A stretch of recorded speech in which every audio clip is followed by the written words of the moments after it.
Aha. Yapalım dinliyoruz.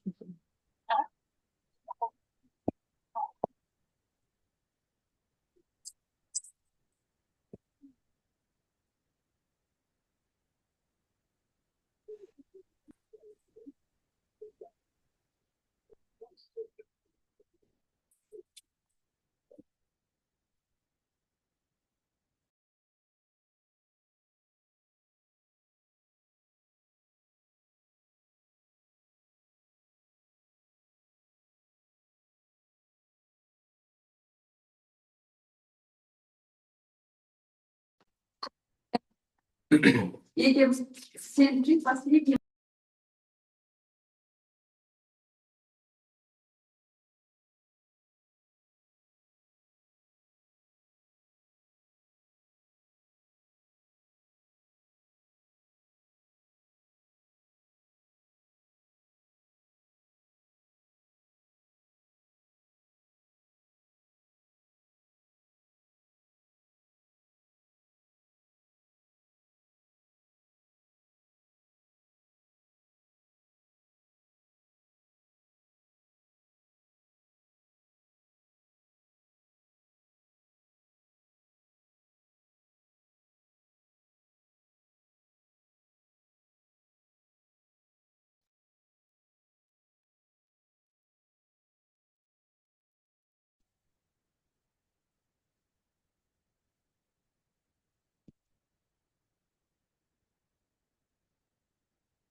Мен зумға қатысып жатырмын. Дауыстарың бәрі естіледі, тыныш отырайық.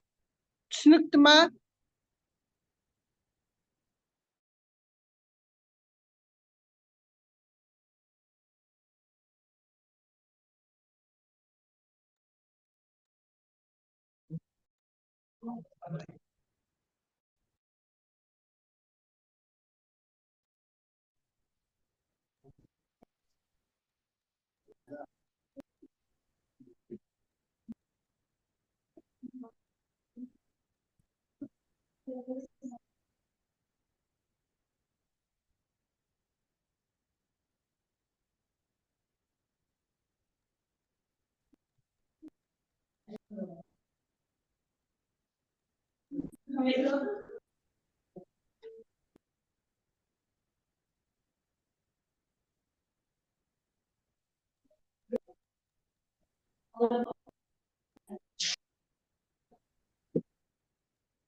Адам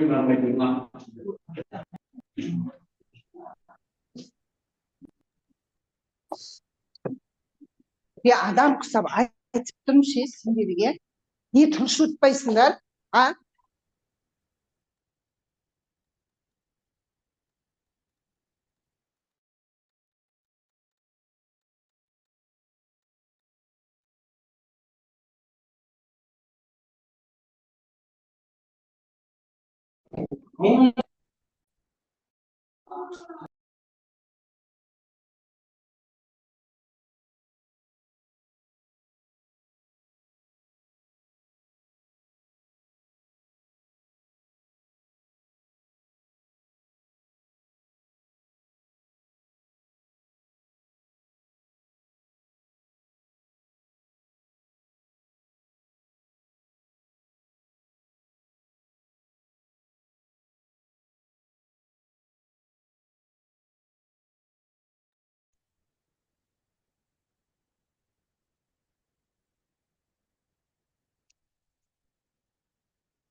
Дауысым естіліп тұр ма?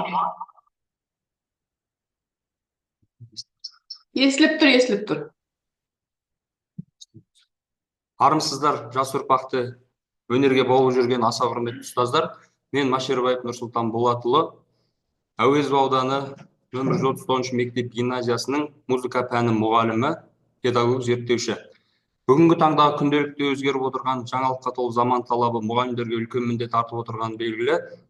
Қоғамдағы жаңа өзгерістер мұғалімнің кәсіби біліміндегі жаңашылдық талап етеді. Сондықтан да әрдайым өзімнің вокалдық білімімді жетілдіру үшін көптеген шеберлік сыныптарына, шетелдік онлайн тренингтерге қатысып, үнемі ізденіс үстінде боламын. Өзімнің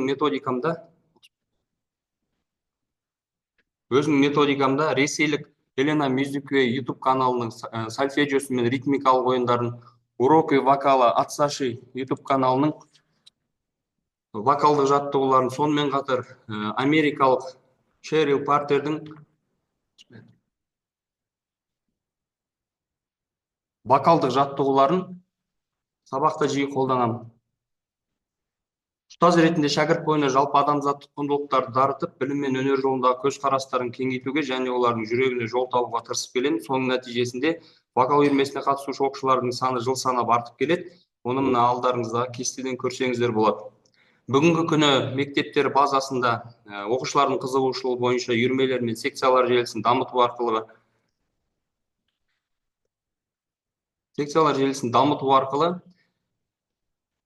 үйірмелер мен қосымша білім беру іске асырылуда. Әнге өз күйге құмар бала жаны сұлу өмірге ғашық болып келеді деп Мұхтар Әуезов атамыз айтқандай, бүгінгі білім алушылардың жан дүниесін сұлу етіп тәрбиелеуге мектептегі қосымша білім берудің маңызы зор деп айта аламын.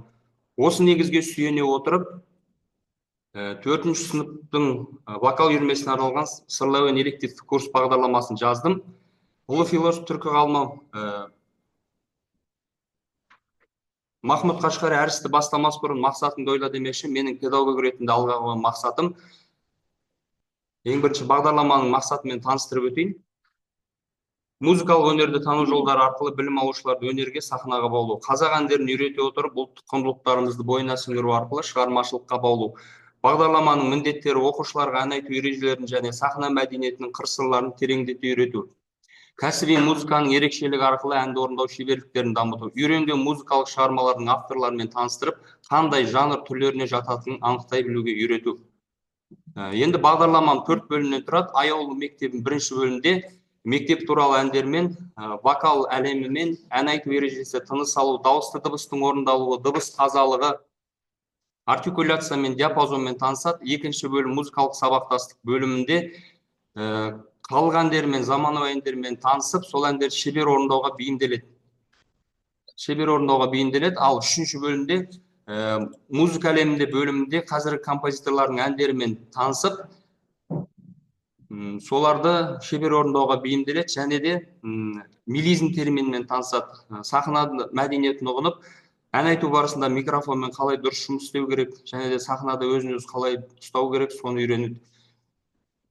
Төртінші бөлім менің туған өлкем бөлімінде отанға, туған елге, туған жерге деген сүйіспеншіліктен туған әндермен глиссандо терминімен танысады. Вокалдық жаттығуларды жасау арқылы вокалдық техниканы қалыптастырып, ән айтудың спецификалық қырларын меңгереді. Айқын мақсатқа жету үшін шынайы әдіс тәсілдер, іс-әрекеттің маңызы зор. Енді осы бағдарламамдағы вокалдық дайындаудың әдіс тәсілдерін бірнеше этаптарға бөліп қарастырып өтейін. Бірінші іріктеу кезеңі, бұл кезде оқушылардың музыкалық есту қабілетін ырғақты сезінуін анықтаймыз. Осы екеуі талапқа сай болған жағдайда ғана вокал үйірмесіне қабылдаймыз. Екінші этап вокал үйірмесіне қабылданған оқушылардың демін қалыптастыру. Дыхания бұл вокалдағы негізгі фундамент болып табылады. Дыхания дұрыс болған жағдайда дыбыстың ұзаққа созылуы және де қатты айтылуы дұрыс болады. Дыханияның бізде екі түрі бар. Мына жерде апоралық дыхания. Апоралық дыханияда біз ауаны мұрынмен алып, өңеш арқылы іштің жоғарғы және төменгі бөлігіне жинау арқылы ішті қысып, дыбыс қылып шығарамыз. Ал дыханияның екінші түрі диафрагмалық дыхания. Бұл кезде жаңағыдай тура мұрынмен ауаны аламыз, өңеш арқылы асқазанның тұсына, қабырғаның астыңғы бөлігіне жинаймыз ауаны. Және де осы іштің төменгі бөлігін қысу арқылы дыбыс қылып шығарамыз. Артикуляция дегеніміз келесі этап. Артикуляция дегеніміз бұл қарапайым тілде айтқанда ерін мен жақтың қозғалысы, ерін мен жақтың бірлесіп жұмыс істеуін артикуляция деп айтамыз. Артикуляцияны қолданған жағдайда дыбыстың таза әрі анық шығуын байқаймыз. Енді ән айтқанда өздеріңіздер білесіздер, артикуляциялық жаттығу өте бізге керек. Мына жерде артикуляциялық жаттығу көрсетіліп тұр. А, О, Э, У, И, Ы. Келесі этап осы демді артикуляцияны қолдана отырып вокалдық жаттығуларды жасау. Яғни вокалдық техниканы қалыптастыруға бізге вибратоға, глиссандоға, субтон, фальцет, микстет терминдеріне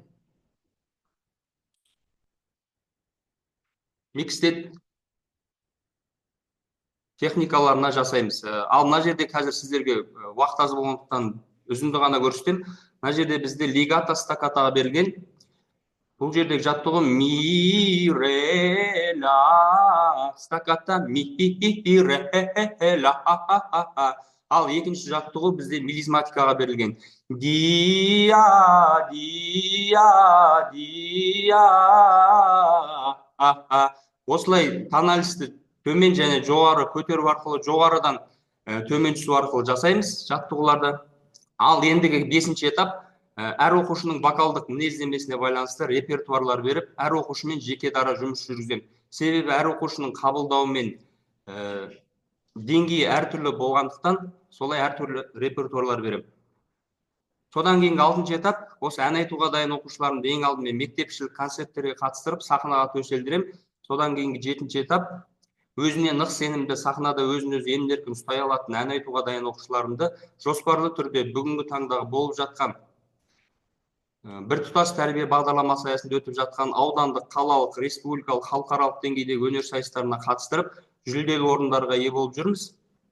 Қорытынды ретінде айтар болсам, ұстаздың алтын ережесі өзің үшін емес, біреу үшін емес, бәрімен бірге және барлығы үшін өмір сүру керек деп ойлаймын. Алдағы уақытта оқушыларының вокалдық білімін жетілдіріп, бұдан да үлкен биіктерге қол жеткізуін септігін тигіземін деген сенім білдіремін. Назар қойып тыңдағандарыңызға көп-көп рахмет.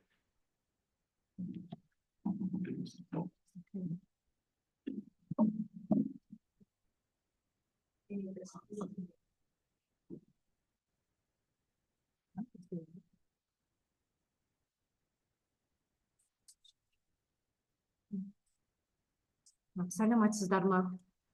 Мен Ахмет Байтұрсынов атындағы 130 мектеп гимназиясының биология пәні мұғалімі Жұмашева Гайзира Карагуловна. Бүгін мен сіздерге өзімнің жазған авторлық бағдарлама қазір әдістемелік құралдың сонымен таныстырғым келіп отыр.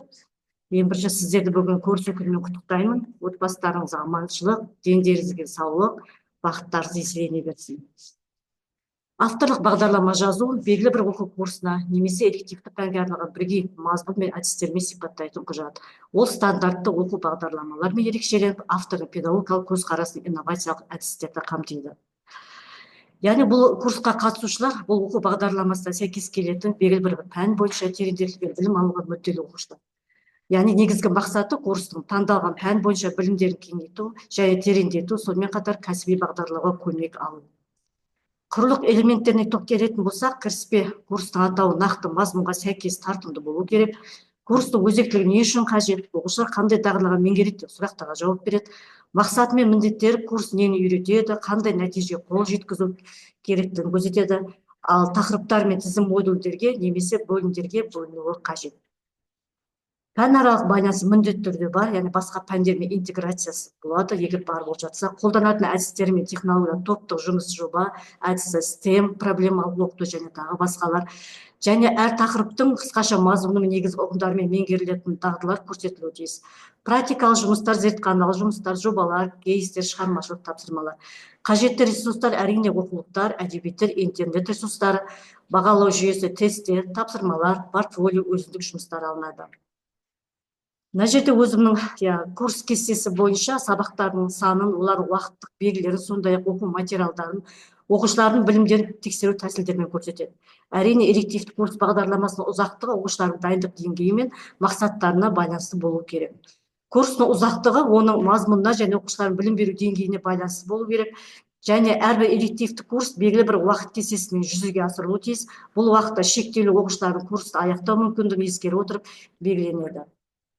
Бұл жерде медициналық және биология және генетика деген мен жазған авторлық және элективті курс бағдарламам, яғни әр сыныпта аптасына 1 сағаттан болады, барлығы 34 сағат. Мақсаты, медицина мамандығын таңдап отырып оқушыларға биология, медицина салалары туралы түсінік беру, оқушылардың биологиялық білімдерін тереңдете отырып, олардың шығармашылықпен ойлауға, өз бетінше шешім қабылдауға үйрету. Әрине, әрбір оқушының қызығу қабілетін анықтау үшін жағдай жасау, оқытудың қажетті дәрежеде дараландыру. Биология пәнін оқыта отырып, төтенше жағдай кезінде алғашқы көмек түрлерін жасауды үйрету. Міндетті медициналық биология негізгі қағидаларын, ағзалардың тіршілік әрекеттерінің құрылымы, қызметі, адам әрекетіне медициналық биологияда болатын өзгерістерге әсер туралы білімді қамтамасыз ету. Салауатты өмір салтын ұстану мен алдағы уақытта денсаулықтарын нығайтуға бағытталған мәселелерді шешу және тиімді пайдалана білулеріне бағыт-бағдар беру. Жалпы дүниетанымын қалыптастыруда биологиялық ұғымдарды, көзқарастарды, заңдылықтарды негізгі тірек ретінде пайдалана білу. Жаңа ақпаратты технология әдістерін, видеофильм, электрондық оқулықтар қолдану арқылы білімдерін тереңдету. Өзектілігіне келетін болсақ, яғни медицина мен биология пәндерін тереңдетіп оқытуға бағытталған, ол оқушылардың медицина заңдылықтары мен биология ғылымының әдістемелік ұстанымдарын меңгеруіне танымдық қызығушылығын арттыруға ықпал етеді. Курс пәнаралық байланыс негізінде биология, химия, валиология оқытылым, медицина салалары, тұқым қуалау аурулары, емдеу жолдары, адам ағзасы мен оның жүйелері туралы білім береді. Сондай-ақ ұлттық емдеу әдістемелері мен дәрілік өсімдіктерді зерттеуге, ғылыми шығармашылықпен айналысуға мүмкіндік жасайды. Бағдарлама оқушылардың ой-өрісін дамытып, өз бетінше жұмыс істеуге, жанашырлыққа тәрбиелейді. Практикалық маңызға келіп тоқталатын болсақ, 80-20% бойынша курстың практикалық маңызы бірінші сабақтарды оқушылар өздерінің медициналық биология деп нені түсінетіндігін және ғылыми шығармашылық жұмыстарды орындайды. Оқушылар көбінесе осы терминді адамдардың денсаулығын нығайту және сақтау, науқастарды емдеу, аурулардың алдын алу қажеттілігі деп түсінеді. Курсты оқу барысында олардың медицинаға деген түсінігі кеңейе түседі. Әрі қарай оқу барысында биология медицинаның байланысы мен өзара әрекеті туралы қабылдау түсінігі арта түседі. Элективті курста 10-11 сынып оқушыларының психологиялық жас ерекшеліктері ескеріледі. Олардың қызығушылығы, белсенділігі мен қоршаған ортаны танып білуге мүдделілігі, сондай-ақ ғылыми зерттеу жұмыстары мен шығармашылыққа ұмтылысы ескеріледі.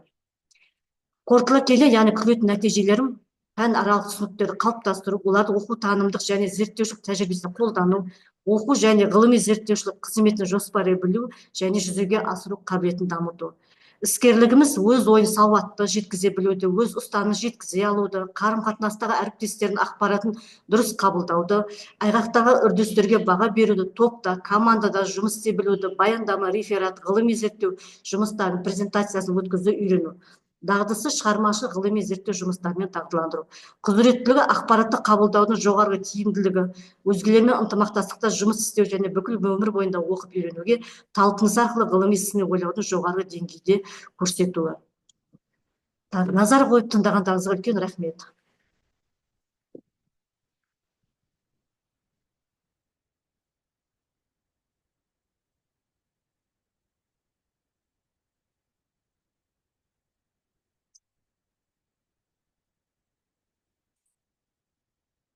Қайырлы күн, құрметті әріптестер. Мен Садақбаев Тәңірберген Тұрсынбайұлы, Алматы қаласы Әуезов ауданындағы Ахмет Байтұрсынов атындағы нөмір 139 мектеп гимназияның қазақ тілі мен әдебиеті пәнінің мұғалімімін, педагог зерттеушімін, филология ғылымдарының кандидатымын. Ахаң ашқан қазақ мектебі, ахаң түрлеген ана тілі, ахаң салған әдебиеттегі елшілдік ұран, 40 мысал, маса, қазақ газетінің 1916 жылы қан жылаған қазақ баласына істеген еңбегі, өнер, білім, саясат жолындағы қажымаған қайратын біз ұмытсақ та тарих ұмытпайтын істер болатын деп, классик жазушымыз Мұхтар Омархан Әуезов Ахмет Байтұрсыновтың еңбегіне баға берген болатын.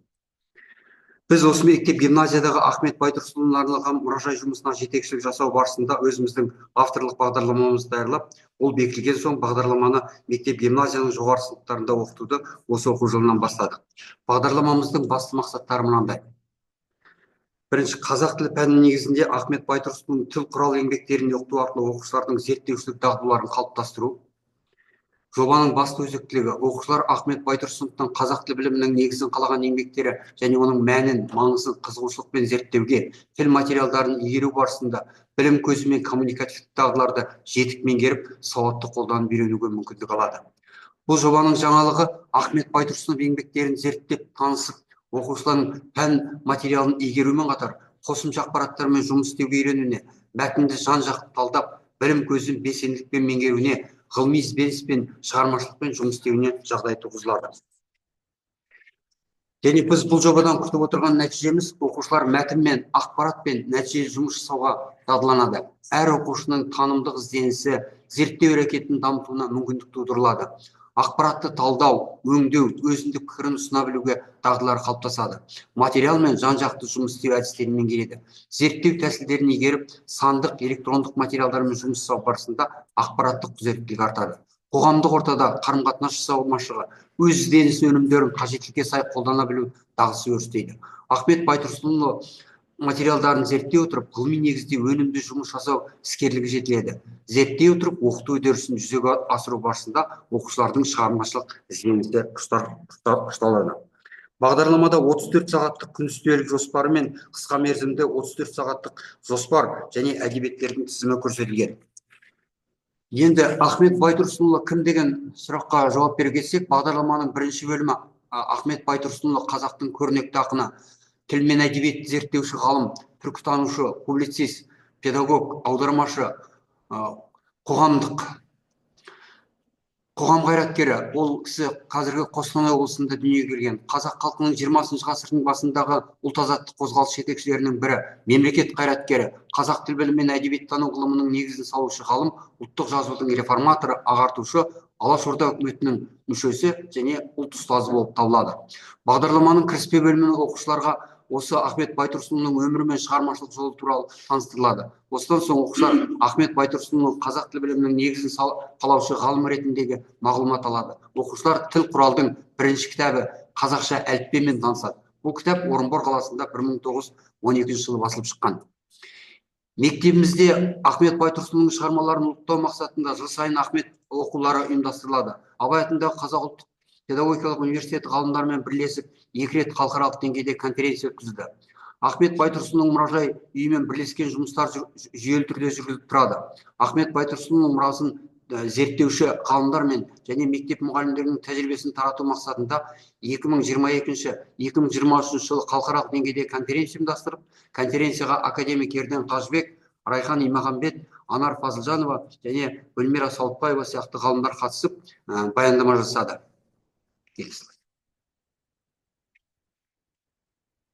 2022 жылы ұйымдастырылған конференцияның тақырыбы Ахмет Байтұрсынұлының мұрасы және заманауи білім беру мәселелері. Бұл халықаралық ғылыми тәжірибелік конференцияның материалдары басылып шықты. Онда біз жауапты редактор болдық. Ахмет Байтұрсынұлы тағылымы және ұлттық мектептің бүгіні мен болашағы атты халықаралық ғылыми тәжірибелік конференцияның материалдары 2023 жылы ғылыми жинақ ретінде басылып шықты. Мұнда жауапты редактор біз болдық, және бұған Ахмет Байтұрсынұлының жиені Байсалова Айман апай, Өмірхан Абдиманұлы, Саудыбаева Гүлмира, Анар Фазылжан сияқты ғалымдар қатысты. Үстіміздегі оқу жылында мектебімізде үздіксіз үдерістер, оқу және оқу әдістеріндегі революция тақырыбында қазақ тілі мен әдебиет пәні мұғалімдеріне арналған қалалық ғылыми практикалық семинар өткізіліп, мұражай жетекшісі ретінде семинарға белсенді қатысқанымыз және жоғары деңгейде өтуіне атсалысқанымыз үшін Алматы қаласы білім басқармасы қалалық білім берудегі жаңа технологиялардың әдістемелік орталығы құрмет грамотасымен марапаттады. Бағдарламада оқушылармен жүргізілетін жеке және топтық жұмыстың жүйелеріне ерекше көңіл бөлінген. Жеке жұмыс ретінде 9 сыныптың оқушыларымен қазақ жазуын латын графикасына көшірудегі Ахмет Байтұрсынұлы идеяларын басшылыққа алу тақырыбын алдағы оқу жылында ғылыми жоба жұмысы ретінде ұсынбақпыз. Тіл құралдар бастауыш мектепте балаларға тіл танытқыш үш топқа бөлінеді делінген. Бірінші дыбыс жүйесімен түрлері, екінші сөз жүйесімен түрлері, үшінші сөйлем жүйесімен түрлері. Бұл аталған тақырыптарды бастауыш сынып оқушыларына зерде байқауына тақырып ретінде ұсынуға болады. Ахмет Байтұрсынұлы қазақ морфологиясының негізін салушы тақырыбында топтық жұмысты қорғау. Бұл жоғарыда көрсетілген бағдарламадағы осындай тақырыптарға оқушылар шағын шығармашылық топтарға бөлініп, жұмыстар жазады және қорғайды. Қорытындысы. Мектептің міндеті оқуға келген баланы ата-анасының үміті мен мемлекеттің мақсатындағы көздеген адам қылып шығару. Қалай үйреткенде бала көздеген түрдегі адам болып шықпақ. Мәселенің қиссы осы жерінде деген Ахмет Байтұрсынұлының барлық әдістемелік ұстанымдары оқушының оқу және функционалдық сауаттылығын арттыруға бағытталған. Тілші ғалым Айнұр Сейітбекова атап көрсеткендей, қазір жаңа деп танылған әдістемелердің бүгін жаңашыл деп табылған оқыту технологияларының көпшілігі Ахмет Байтұрсыновтың еңбектерінен басталады. Сөзімізді Байтұрсынұлының өз сөзімен түйіндейік. Біздің қазақтың ісі жаңа басталып келеді. Не болары белгісіз. Қазақ я құрып жоқ болар, я өз тілімен өзгелердей тіршілік етер. 20 ғасырға шейін өз тілін аздырмай асыл қалпында сақтап келген тіл турасындағы абырой мен алғыс қазаққа тиесілі. Ендеше осы мүлкімізді келешек ұрпаққа быт-шытын шығармай берсек, ол маңда іс болмас. Қазақ мұқаррары Ахмет Байтұрсынов, Сора журналы. Назарларыңызға үлкен рахмет.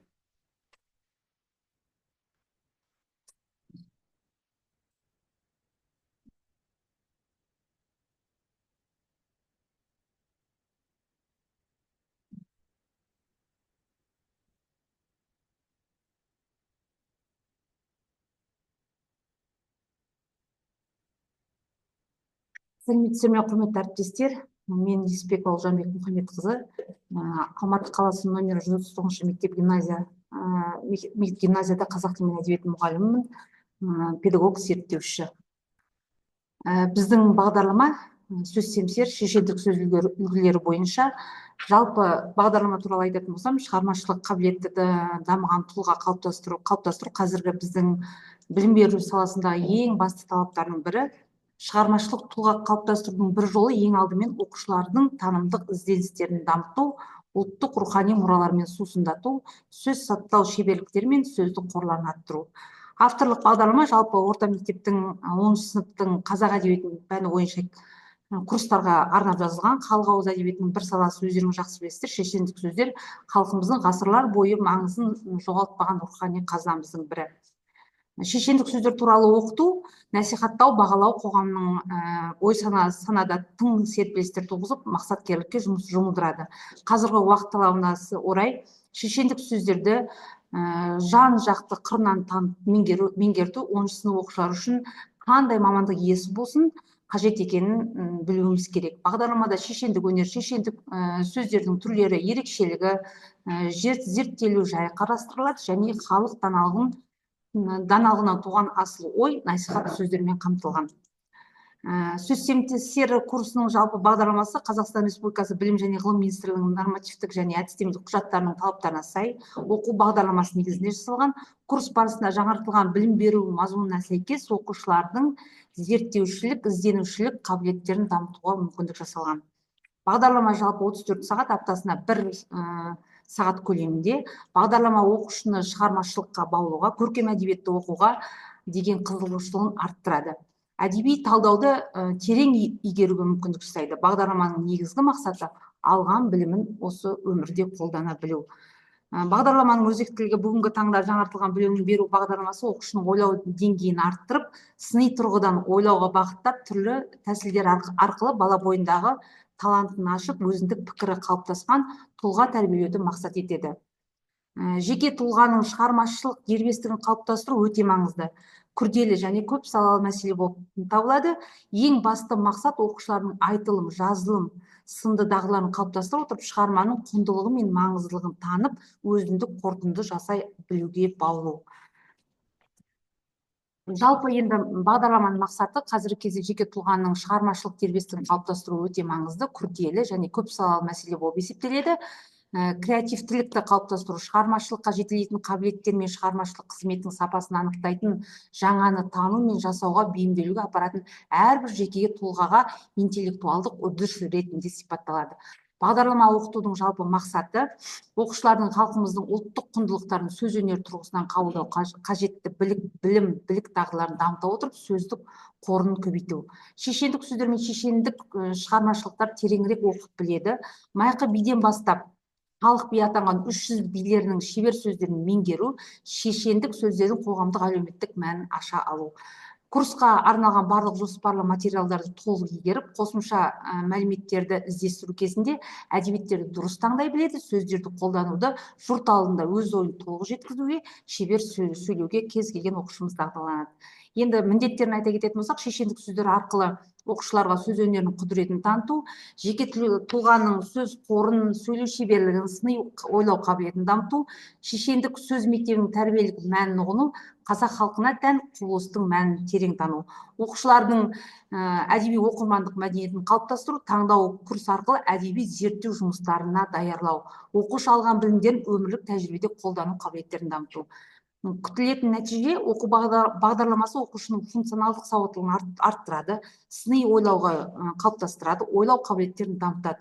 Өз ойын көркем жеткізетін, әдебиетті сүйетін, әдебиеттің көп сырлы өзегіне бояй алатын біліктілік, білімділік дағдыларын қалыптастыра отырып, шығармашыл, ізденімпаз, шебер ойлы сөйлеу мәдениеті қалыптасатын тұлға пайда болады. Енді біздің бағдарламаның ерекшелігі жаңағы 2 бөлімнен тұрады. Біріншісі, мысалы, 34 сағаттық бағдарламамыз болса, осы бағдарламаның екінші жұмыс дәптері деген бар. Жұмыс дәптеріміз ішінде жаңағы тест жұмысты бәрімен қамтылған, оны қазір өзімнің әріптесім жалғастырады. Назарларыңызға рахмет.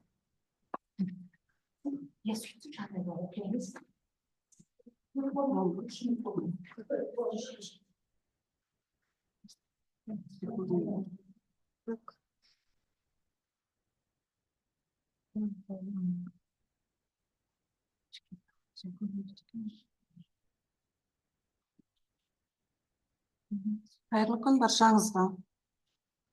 Ахмет Байтұрсынов атындағы 139 мектеп гимназиясының қазақ тілі мен әдебиеті пәнінің мұғалімі Адилбаева Эльмира.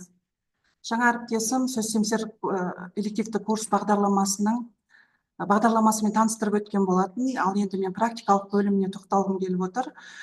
Біз практикалық бөлімде оқытуды ұйымдастыруға әдістемелік нұсқаулар, яғни ұсынғанбыз, және оқушыларға арналған жұмыс дәптері берілген болатын. Бұл дидактикалық материалдар оқушылардың білімін дамытуға көмектеседі, мұғалімге көмекші құрал бола алады, және бұл курста біз әдістемелік нұсқауларда біздер бірінші тақырыптарға байланысты қымыжы ұсынылды. Бұл жерде оқу мақсаттарына сай тапсырмалар ұсынылды, және тапсырмалар берілді, шығармашылық тапсырмалар, тест жұмыстары. Соның ішінде мен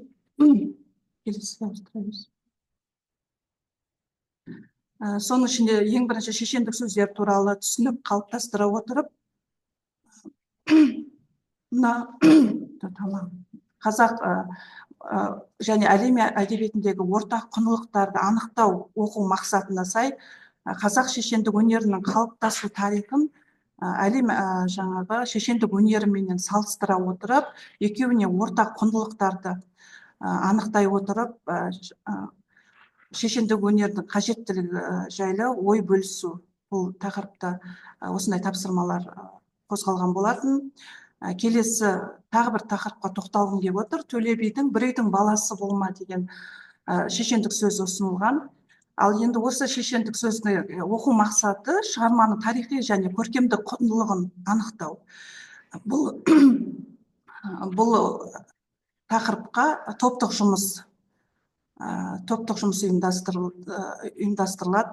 Бірінші топтық жұмыстағы бірінші топқа тапсырма. Бұл жерде бір үйдің баласы болма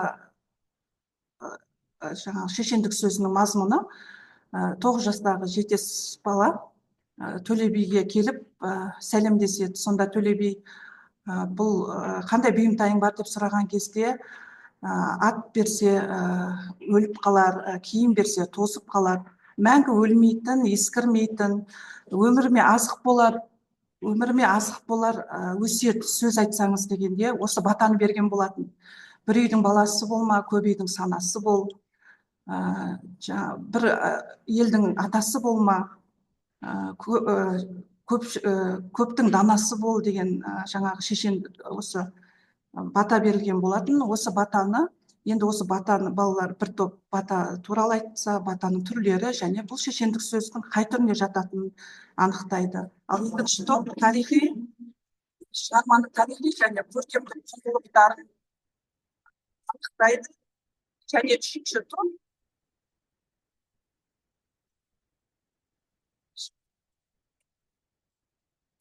мұнда тарихи және көркемдік құндылықтарын анықтауда бұл қысқа ғана берілген мәтінде қалай жаңа қарама-қарсы мәндес сөздер қалай берілген, фразеологиялық тіркестер қалай берілген, ауыстыру тәсілдері қалай қолданған, міне осындай көркемдік құндылығы және оның тарихи құндылығының маңызы неде деген сұрақтарға жауап іздесе, ал үшінші топ бұл шығарманың мазмұндық идеясын ашуда батаны осы мәтінге қатысты мақал мәтелдер табады және сол мақал мәтелдерді қатыстыра отырып шығарманың жаңағы маңызына тоқталады. Әрі қарай жалпы бұл білім алушылар өздеріне берілген жұмыс дәптерінде мәтіндердің, шешендік сөздердің толық нұсқалары немесе үзінділер берілген, жұмбақтар, жаңылтпаштар, мақал мәтелдер, осылардың бәрін қолдана отырып, өздерінің алған білімдерін пікірталас, ой талқы, пікір алмасу және эссе жазуда, барлық шығармашылық жұмыстардың түрлерінде саралай алады деген ойдамын. Келесіне соңына жалпы жаңа айтып өткеніміздей, бұл жұмыс дәптеріндегі тапсырмаларда әрбір тапсырмаға байланысты тест жұмыстары құрастырылған, дайын және шығармашылық эссе жұмыстарының түрлері берілген. Соның ішіндегі шешендік өнерді меңгеру қажет пе тақырыбында эссе жазу, бұл әрбір тақырыпта көтерілген мәселелердің өзектілігі туралы өз ойларын жүйелі түрде, көркем түрде жеткізе алады деген сенімдеміз. Яғни біз бұл жұмысымыз үлкен жаңағы курс таңдаған мұғалімдер үшін үлкен көмегі бар деген ойдамыз. Рахмет сіздерге, көңіл қойып тыңдағандарыңызға көп рахмет.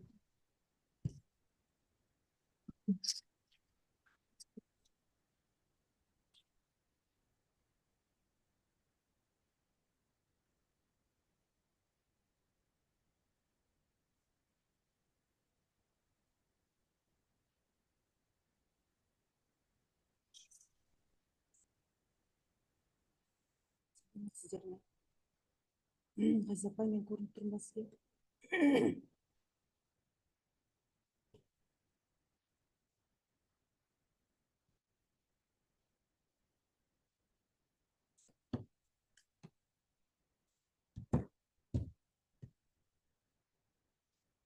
Ғазиза апай. Көрініп тұрсыз, Фарида, айта беріңіз. Саламатсыздар ма, әріптестер?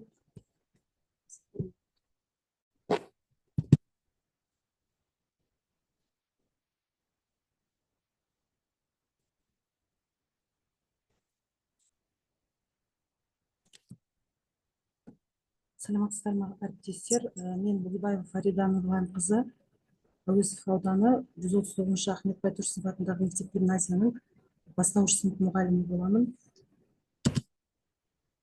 Менің бағдарламаның тақырыбы өсімдіктер әлеміне саяхат. Бұл 4-ші сынып оқушыларына арналған, аптасына 1 сағат, барлығы 34 сағатты құрайды. Бұл бағдарлама білім алушыларды қосымша білім беруге негізделген. Бұл курстардың мазмұны дүниетану және жаратылыстану пәндері бойынша бастауыш сынып білім алушыларының ғылыми жаратылыстану білімі мен дағдыларын тереңдетіп, сонымен қатар өсімдік ағзасы туралы білімдерін кеңейтуге мүмкіндік береді. Бағдарлама білім алушылардың күнделікті өмірде айналасында көріп жүрген өсімдіктердің тіршілігі мен құрылысы туралы білімдерін тереңдетіп, қоршаған ортаны танып білуге деген қызығушылықтарын арттырады. Табиғаттың кез келген бөлігінің ғаламшардағы тіршілікті үйлесімді ұстап тұруда маңызы зор екендігін түсініп, өсімдіктерді қорғау, олардың түрлерін сақтау туралы түсініктері кеңейеді. Сонымен қатар, оқушыларға өзі тұратын аймағының өсімдіктерімен танысып, өзін қоршаған дүниені зерттеу арқылы табиғатқа жаңа көзқараспен қарауға және табиғаттың даму заңдылықтарын білу арқылы қоршаған ортаға жанашырлықпен қарауға, мұқият қарауға көмектеседі. Өсімдіктер әлеміне саяхат элективті курсы білім алушылардың сұраққа өз бетімен жауап іздеуіне, жағдаяттарды шешуге, ойлау іс-әрекеттерін жандандыруға үйретеді. Сонымен қатар, ой өрісін арттыратын іс-әрекеттер арқылы қоршаған ортаға деген қызығушылықты тудырып, алған білімдерін бақылау мақсатында түрлі тапсырмаларды орындау арқылы білім алушылардың функционалдық сауаттылығын дамытуға негізделген. Мақсаты бастауыш сынып білім алушыларының ғылыми жаратылыстану сауаттылығын қалыптастырып, қоршаған орта табиғатын танып білуге деген қызығушылығын арттырып, зерттеу жұмыстарын жүргізе отырып, оқушылардың шығармашылық қабілеттерін дамыту. Бағдарламаның міндеті өсімдік ағзасы туралы бастапқы білімді қалыптастыру, және бұл білімді бастауыш сыныптың биология, жаратылыстану және дүниетану пәнінде алып жатыр ғой, одан ары қарай тереңдету, өсімдіктердің алуан түрлілігі туралы түсініктерін қалыптастыру, табиғи ресурстарды ұтымды пайдалану туралы түсінік беріп, экологиялық сауаттылықты көтеру, адам мен табиғаттың өзара байланысы туралы білімін нығайтып, табиғат пен қарым-қатынас мәдениетін дамыту. Бұл менің бағдарламам осындай 7 бөлімнен тұрады. Кіріспесі, тамыр мен топырақ, негіз ұғым, сабақ өсімдіктің мүшесі, жапырақ өсімдіктің жасыл жидегі, гүлдер әлеміне саяхат, жемістер мен тұқымдар және қорытынды бөлім.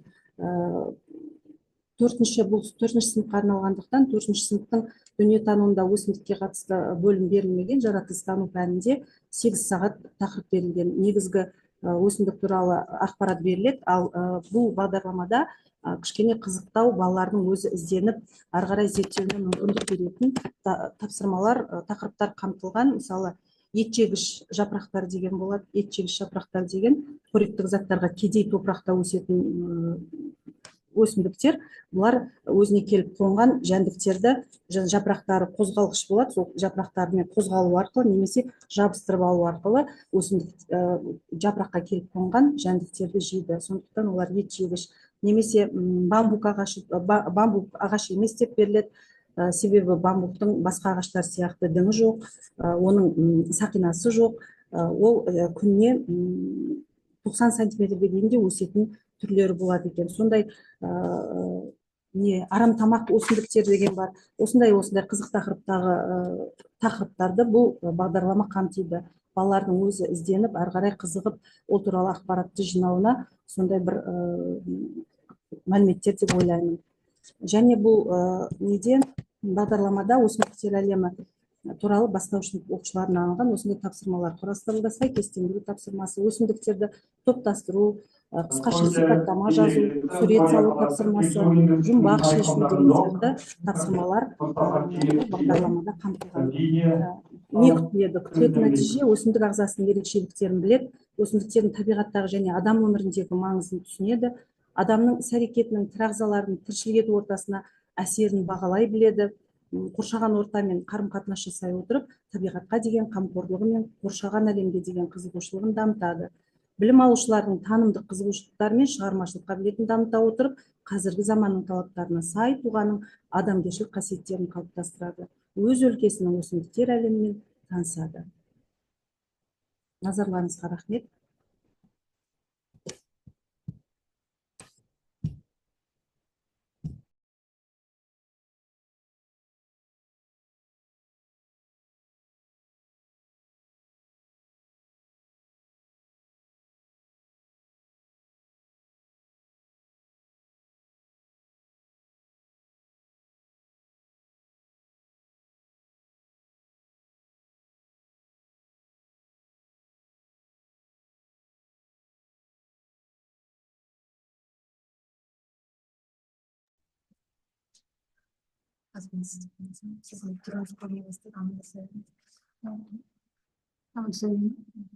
Сәлеметсіздер ме, құрметті әріптестер? Мен 139 мектеп гимназияның математика пәнінің мұғалімі Ақылбаева Майгүл Тәжбақытқызы. Комбинаторика негіздері тақырыбында элективті курс 10 сынып оқушыларына арналған, аптасына 1 сағат, барлығы 34 сағатқа арналған элективті курс жаздым. Бұл элективті курстың негізгі мақсаты комбинаторика негіздері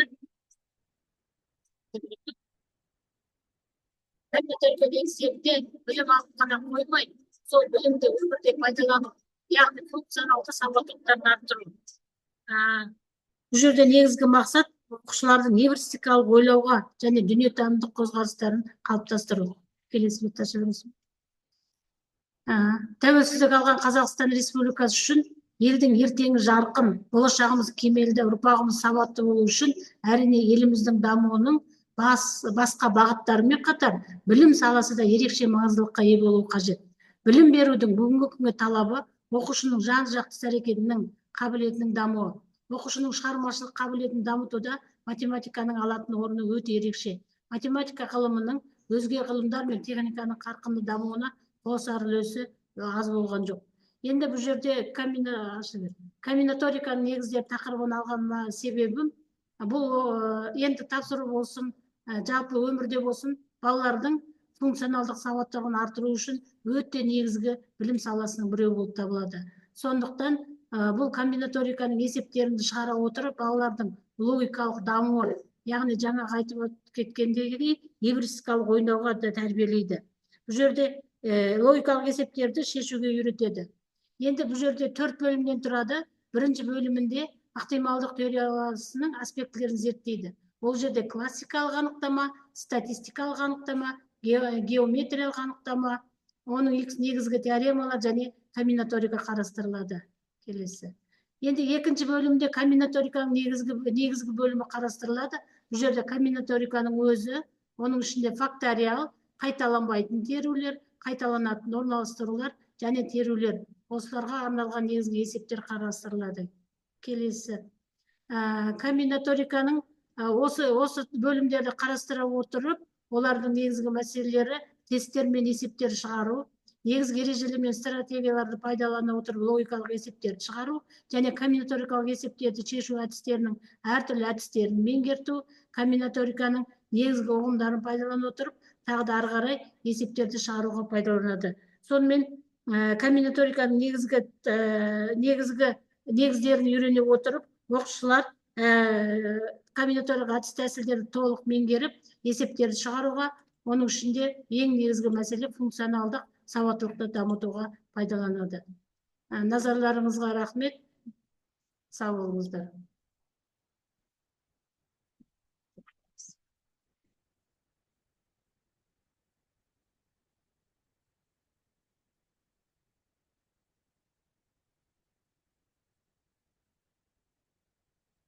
Саламатсыздар ма, әріптестер? Мен Алматы қаласы Әуезов ауданындағы номер 139 мектеп гимназияның математика пәні мұғалімі, педагог зерттеуші Есенбекова Жанат Изімхановна.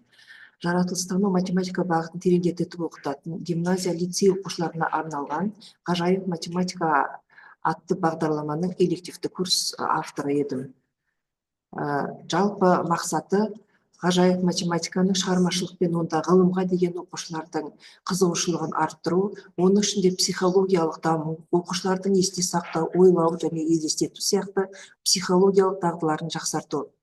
Математикаға қызығушылық, яғни оларда бағытталған негізгі стратегияларды бағыттау мақсатында болды.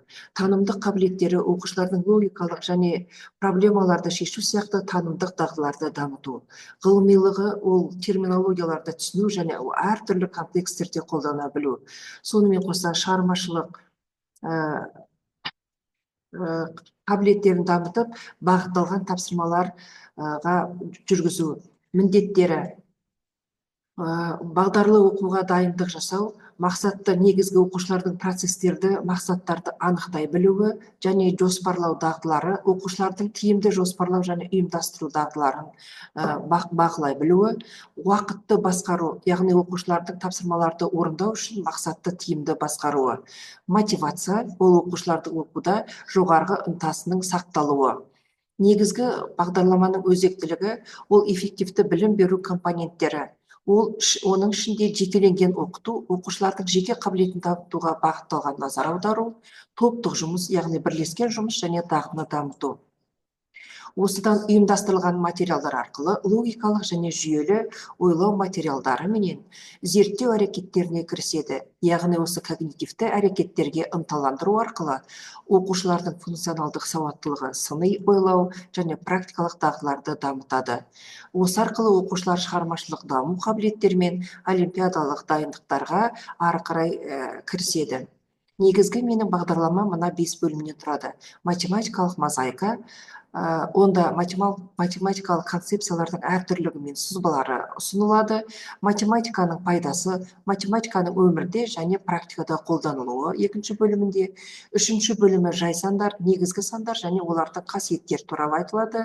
Төртінші бөлімде математикалық логика, яғни математикалық дәлелдемелер мен ойлаулар ұсынылады. Бесінші бөлім ол геометриямен танысу, негізгі геометрияның концепциялары менен пішіндері туралы айтылады. Атай өтсек, бірінші бөлімде математикалық мозаикада жалпы тарихи түсініктер, яғни сандардың даму тарихын білу, екінші солардың сандар ребустары, оларды міндеттері түсіну арқылы логикалық талдау, яғни тапсырмалар менен негізгі дағдыларға бағытталады. Екінші бөлімде математиканың пайдасы және оның нақты өмірде қолданылуы, яғни нақты өмірдегі математиканы түсіне білу. Өлшеу жұмыстарына танысту, негізгі өлшемдерінің принциптерімен танысады. Өлшеу түрлерін оқушылар ажыратады және әртүрлі өлшеу әдістерімен танып білетін болады. Осы құйып алуға берілген есептерді талдау барысында құйып алуға қатысты математикалық есептерді зерттейді және осындай сияқты қозғалысқа берілген есептерде де олардың жалпы математика туралы өздерінің ой ұғымдарын нақты өмірмен байланыстыра отырып, математикалық концепцияларды практикамен қолдануға байланыстырады. Яғни білімдерін нығайтып, математикалық білім мен дағдыларын дамытады және нығайтады. Үшінші бөлімде жай сандар, оларды түсіну. Ол жай сандарды талдау арқылы негізгі ұғымдар мен теореманы түсіндіру, Мерсеннің жай сандары, Ферманың жай сандары арқылы өздері оқушылар кесте құрып, Шевичевтің жаңалығын талдау, яғни соларды түсініп, гипотезаларды түсіне алады, сол арқылы білімнің маңыздылығын әбден меңгереді деген ойдамын. Төртінші бөлімде бағдарламаның ол математикалық логика, яғни математиканың оқыту әдістемелері. Ол жерде математикалық пікірлер, қазақ есептері, ұғымдар негіздері, кестені түсіндіру, сұлулық заңы, сөз тізбектер, сызбалар жасау, есептер құрастыру, қара есептерді талдай білуге, тиімді тәсілдерді қолдануға және өздерінің білімдерін бағалай білуге бағытталады. Бесінші бөлімде ол геометриямен танысайық. Ол геометриялық ұғымдарды зерттеу арқылы түзулер мен кесінділердің негізгі таныса отырып, 6-шы сынып оқушылары бұрыштардың, соның ішінде тік және доғал бұрыштарды зерттеуге, шеңбер элементтер мен қорда, диаметр, радиус ұғымдарын түсініп, осылардың ұқсастықтары мен айырмашылықтарын жалпы талдай алып, яғни өздерінің білімдерін нығайта алады және геометриялық ұғымдарды бекіте біледі. Сол арқылы өздеріне жұмыстарын, зерттеу жұмыстарына, яғни бағыт, бағдар алады. Осы өзімнің 5 бөлімнен тұратын бағдарламамның ең негізгі шешімі нәтижесінде шығармашылық пен зерттеушілік тақырыптары, математиканың жаңалықтарды қолданылу деген балалардың ғылыми жоба жазуына үлкен мүмкіндіктері болады деген ойдамын. Осы жерде мен ұсынар едім, мысалы Шевичевтің теоремалары арқылы ол статистика мен ықтималдықтар әсері және Ферма сандары арқылы сандар теориясының тарихи маңызы, Мерсеннің сандары арқылы компьютерлік ғылым мен криптограммалардың қолданылулар арқылы өздеріне ғылыми жоба немесе бір қандай да бір шығармашылық жұмыстарды алуына болады. Барлығын тыңдағандарыңызға үлкен рахмет, назарларыңызға сау болыңыздар.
Болды ма? Шығамыз ба? Не болып тұрды?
Құрметті әріптестер, біздің вебинарға қатысып уақыттарыңызды бөлгеніңізге үлкен рахмет. Енді кері байланыстан жазып қойсаңыздар. Сәттілік барлықтарыңызға рахмет.